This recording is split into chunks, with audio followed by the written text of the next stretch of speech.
Benarkah buku catatan amal ditutup ketika akhir bulan Sya'ban? Ada yang menyebutkan ketika pertengahan bulan Sya'ban. Dan itu sempat menyebar di masyarakat, bahkan sampai antara satu dengan yang lain mereka menyampaikan pesan. Menjelang ditutupnya buku catatan amal saya, maka saya mohon maaf kepada kamu. Nah, terus mohon maaf kepada suami, kepada istri, kepada anak, kepada orang tua. Dan Masya Allah dia nyebar permohonan maaf kepada siapapun. Terus jadi budaya. Karena dianggap saya akan mengakhiri penutupan buku catatan amal saya dengan kebaikan, dengan permintaan maaf. Ini sudah mitos diiringi dengan amalan yang tidak berdalil. Jadinya dua-duanya akidah yang menyimpang.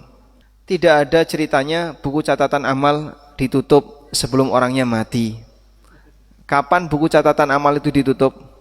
Saat yang bersangkutan meninggal dunia atau gila atau tidur, sebagaimana sabda Nabi SAW, rufi'al qalamu an thalathin, diangkat pena catatan amal dari 3 orang. Lalu Nabi SAW mengatakan, anis sabiyyi hatta yahtalima, anak kecil sampai dia dewasa, sampai dia balik. Ketika anak kecil ini sudah balik, maka catatan amal berjalan.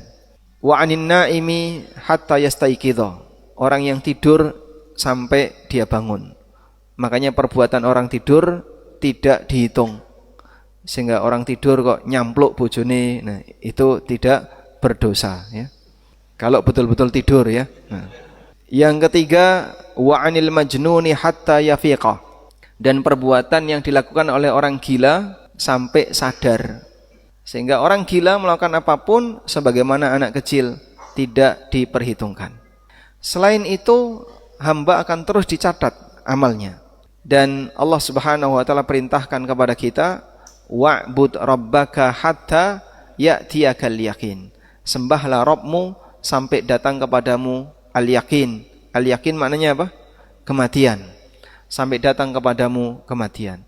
Jika kita diperintahkan untuk beribadah sampai mati, berarti sepanjang itu catatan amal tidak akan pernah ditutup dan tidak akan pernah berhenti. Memang ada hadis di mana Nabi SAW pernah menyebutkan bahwa bulan Sya'ban itu bulan pelaporan amal. Disebutkan dalam hadis dari Usamah bin Zaid radhiyallahu anhuma. Usamah pernah tanya kepada Nabi SAW, apa latar belakang Nabi SAW rajin puasa di bulan Sya'ban? Lalu Nabi SAW memberikan 2 alasan. Beliau mengatakan, hadza syahrun yaghfulun nasu anhu baina Rajabin wa Ramadan.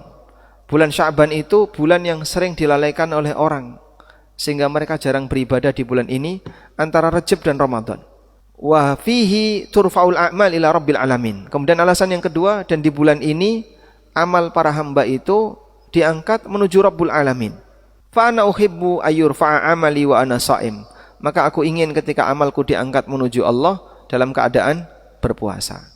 Jadi ada kondisi di mana amal hamba diangkat menuju Allah Subhanahu wa taala, dan itu salah satunya terjadi di bulan Sya'ban. Ada masa pelaporan amal. Tapi Nabi SAW tidak menyebutkan Sya'ban tanggal berapa. Apakah tanggal 15 atau tanggal 29 atau 30, apakah awal, tengah atau ke akhir, tidak ada keterangan. Zahir hadis sepanjang Sya'ban. Makanya Nabi SAW berpuasa di bulan Sya'ban hampir 1 bulan. Oleh karena itu dalam hal ini yang lebih tepat bukan penutupan catatan amal, tapi yang lebih tepat adalah pelaporan amal hamba. Amal diangkat menuju Allah Subhanahu wa taala di bulan Sya'ban. Maka kita perlu banyak menjaga dan hati-hati di bulan Sya'ban, jangan sampai melakukan aneka kejahatan dan maksiat, dan diisi dengan ketaatan, karena di bulan Sya'ban ini Allah Subhanahu wa taala akan mengangkat amal para hamba kepadanya. Itu yang lebih tepat ya. Sampai kapan kita beramal? Sampai mati. Kapan kita bisa beristirahat? Apakah mati istirahat? Belum tentu. Imam Ahmad pernah ditanya, kapan kita bisa beristirahat? Mata nastarih, kata beliau, hatta nad'a aqdamana ala babil jannah, sampai kita meletakkan kaki kita di pintu surga.